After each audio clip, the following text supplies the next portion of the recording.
आप सभी का स्वागत और अभिनंदन है। आज के इस वीडियो में हम रीजनिंग के चैप्टर कोडिंग एंड डिकोडिंग को पढ़ने वाले हैं, सीखने वाले हैं। तो आइए वीडियो को स्टार्ट करते हैं। सबसे पहले देखिए, इस कोडिंग का अर्थ हमको समझना है कि कोडिंग क्या चीज़ है। तो कोडिंग की ये डिफिनेशन है कि किसी भी वस्तु विशेष की वास्तविक अर्थ को छुपाना कोडिंग कहलाता है। फॉर एग्जाम्पल, जैसे किसी के पॉकेट में आप पेन देखते हैं, पेन, तो आपको यही लगता है कि वो पेन है, लेकिन उस रहता क्या है, वो जो है वीडियो रिकॉर्डर रहता है। वीडियो रिकॉर्डर रहता है, वो जो है आपको पेन के रूप में दिखाई देता है। तो इस वीडियो रिकॉर्डर को कोड किस तरह से कर दिया गया है, पेन के रूप में। अब आप केवल उसको पेन समझते हैं और वीडियो को नहीं समझ पाते हैं कि वो वीडियो रिकॉर्डर है, अर्थात उसके वास्तविक अर्थ जो वीडियो रिकॉर्डर का रूप है उसको जो है छुपा करके पेन के रूप में दे दिया गया है। अर्थात पेन क्या हो गया, वीडियो रिकॉर्डर का यहाँ कोड हो गया है। ठीक है, इसलिए कहा जाता है कि किसी भी वस्तु विशेष की वास्तविक अर्थ को छुपाना कोडिंग कहलाता है। तो कोडिंग के माध्यम से किसी भी वस्तु के वास्तविक अर्थ को छुपाया जाता है। याद रहेगा कोडिंग का मतलब क्या है। अब दूसरे टॉपिक से ये है डिकोडिंग। तो ये डिकोडिंग क्या है, तो जैसे आपने देखा कि वीडियो रिकॉर्डर जो था, वीडियो रिकॉर्डर, इसको हम किस रूप में डिकोड कर दिए थे, पेन के रूप में। तो ये जो है पेन क्या है, कोडिंग उसका हो गया था।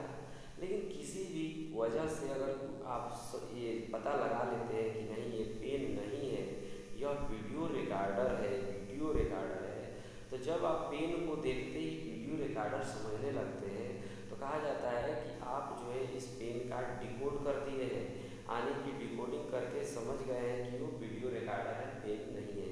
अर्थात किसी वस्तु की छुपाई गई वास्तविक अर्थ को पता लगाना डिकोडिंग कहलाता है। एक बार और सुनिए, किसी भी वस्तु विशेष की छुपाई गई वास्तविक अर्थ को ज्ञात करना डिकोडिंग कहलाता है। तो आपने कोडिंग और डिकोडिंग दोनों का अर्थ समझ गया। कोडिंग का मतलब किसी भी वस्तु विशेष की वास्तविक अर्थ को छुपाना कोडिंग कहलाता है, जबकि डिकोडिंग क्या है, तो किसी भी वस्तु विशेष की छुपाई गई वास्तविक अर्थ को ज्ञात करना डिकोडिंग कहलाता है। तो इस तरह से आप कोडिंग और डिकोडिंग अच्छी तरह से समझ गए। ठीक है, अब हमें इसमें पढ़ना क्या है ये हमें देखना है। तो यहाँ पर आप देख रहे हैं लिखा गया है कोडिंग का प्रकार, यानी कोडिंग कितने प्रकार के होते हैं। ठीक है, तो कोडिंग जो है इस कॉम्पिटिटिव एग्जाम में हमें स्टडी करने के लिए, पढ़ने के लिए, सीखने के लिए 4 प्रकार की कोडिंग यहाँ पर अवेलेबल है, यानी कि कोडिंग 4 प्रकार के होते हैं। पहला कोडिंग जो होता है उसको हम अक्षर कोडिंग के नाम से जानते हैं, अक्षर कोडिंग। ठीक है, अक्षर कोडिंग क्या होता है, तो अक्षर कोडिंग में केवल A to Z यानी अंग्रेजी वर्णमाला से रिलेटेड क्वेश्चन बनाए जाते हैं, इसे अक्षर कोडिंग के नाम से जानते हैं। दूसरा इसमें आ जाता है संख्या कोड। ये संख्या कोड आता है, संख्या कोडिंग, यानी संख्याओं पर आधारित कोडिंग किए जाते हैं, तो एक संख्या कोडिंग हो जाता है। तीसरा आपका आता है भाषा कोडिंग, यानी भाषा पर आधारित एक कोडिंग रहता है, भाषा कोडिंग। और चौथा लास्ट होता है शर्त पर आधारित कोडिंग, शर्त पर आधारित कोडिंग, कंडीशनल बेस्ड कोडिंग। ठीक है, तो इन सबको आप एक बार समझ लीजिए। अक्षर कोडिंग का मतलब हुआ कि ऐसा कोड जो अक्षर के माध्यम से केवल छुपाए गए हों, यानी कि लेफ्ट हैंड साइड, ठीक है, और इधर राइट हैंड साइड रहता है। तो लेफ्ट हैंड साइड में अक्षर रहता है, तो राइट हैंड साइड में भी इसमें अक्षर रहता है। तो ऐसे कोडिंग को बोला जाता है अक्षर संख्या कोडिंग में क्या होता है कि लेफ्ट हैंड साइड में अक्षर रहता है, राइट हैंड साइड में संख्या रहता है। कभी कभी लेफ्ट हैंड साइड में भी संख्या रहता है और राइट हैंड साइड में भी संख्या रहता है, तो ऐसे कोडिंग को संख्या कोडिंग कहते हैं। तीसरा है भाषा कोडिंग। भाषा कोडिंग का मतलब है कि जैसे कोई अदर व्यक्ति अदर भाषा में इंग्लिश में जैसे बोल रहा है, आप इंग्लिश नहीं जानते हैं, तो आपके लिए क्या हो गया, कोड हो गया। वो कुछ भी दो लोग इंग्लिश में बातें करते रहते हैं, हम उसे समझ नहीं पाते हैं, तो ये जो है एक तरह से भाषा कोडिंग कहलाता है। और शर्त पर आधारित कोडिंग में ये होता है कि यहाँ पर आपको शर्त के अनुसार कोडिंग करना होता है, यानी कि कुछ कंडीशन दे करके और उस पर जो है कोड बनाए जाते हैं, तो उस कोड को बोलते हैं शर्त पर आधारित कोडिंग। वो प्रैक्टिकली देखने से आपको क्लियर हो जाएगा।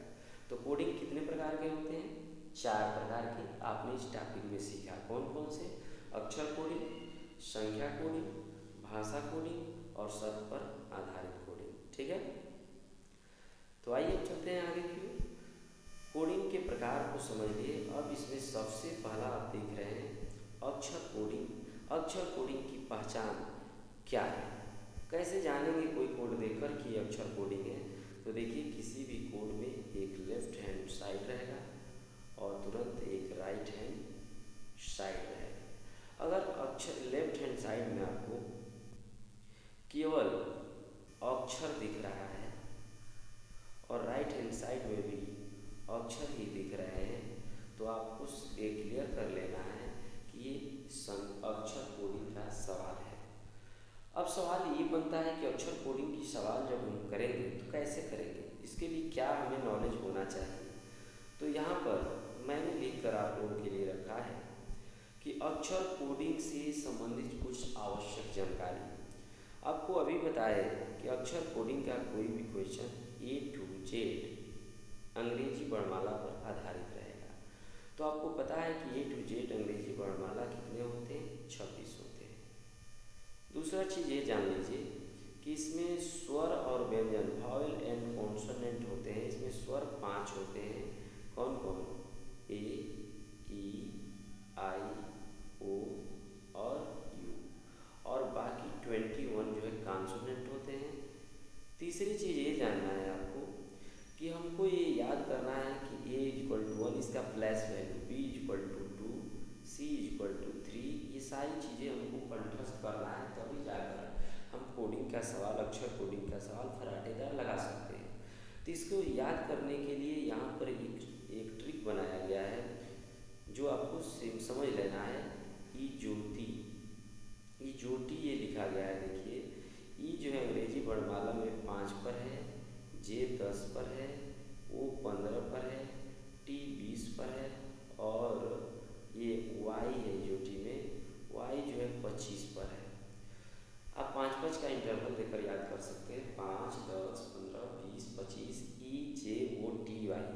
अगर इतनी से चीज़ आप याद रख सकते हैं तो ABCD को कन्फर्म आप बता सकते हैं कि कौन कहाँ पे है। जैसे मान लीजिए कोई पूछा कि T किस प्लेस पर है, आपको नहीं पता है, तो देखिए कि T इस ज्योति में से किसके आसपास है, तो आप तो T यहाँ पर डायरेक्ट देख रहे हैं कि 20 पर है। लेकिन वही कोई पूछ दिया कि L किस स्थान पर है, L किस स्थान पर है, आपको नहीं पता है, तो देखिए L इसमें से किसके पास है, तो J के पास, J K L, J से 2 आगे है। हमको पता है कि J 10 पर है, तो 10 तो 12, L 12 पर है।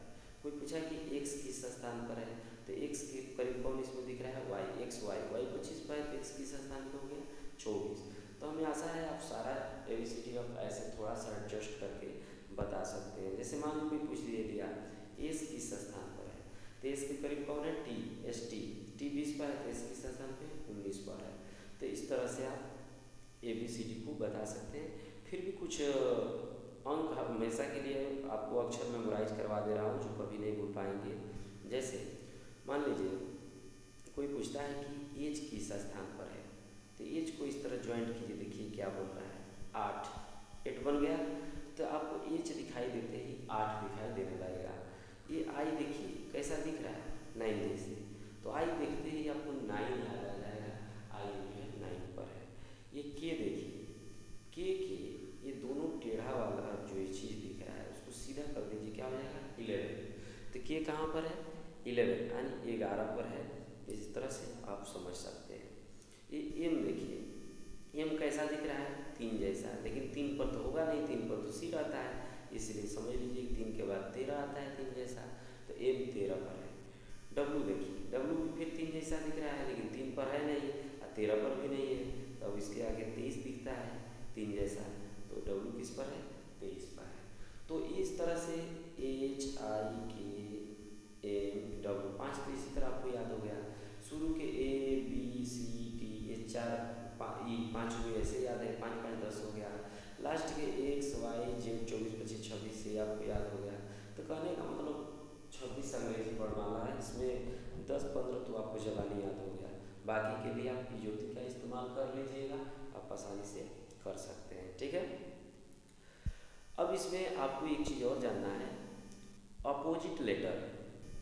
जैसे कोई पूछता है कि ए के विपरीत अक्षर क्या है, तो ए के विपरीत अक्षर का मतलब क्या होता है? इसका मतलब होता है कि ए आगे से पहले स्थान पर है, तो पीछे से पहले स्थान पर कौन है, तो जेड है। इसी तरह बी आगे से दूसरा स्थान पर है, तो पीछे से दूसरा स्थान पर कौन है, वाई। समझ में आ रहा है? तो हम कैसे विपरीत अक्षर किसी के हम जल्दी से बता सकते हैं? जैसे कोई एल के विपरीत कौन है, तो हम तो जबानी नहीं बता पाएंगे, जैसे ए का बता दिए, बी का बता दिए।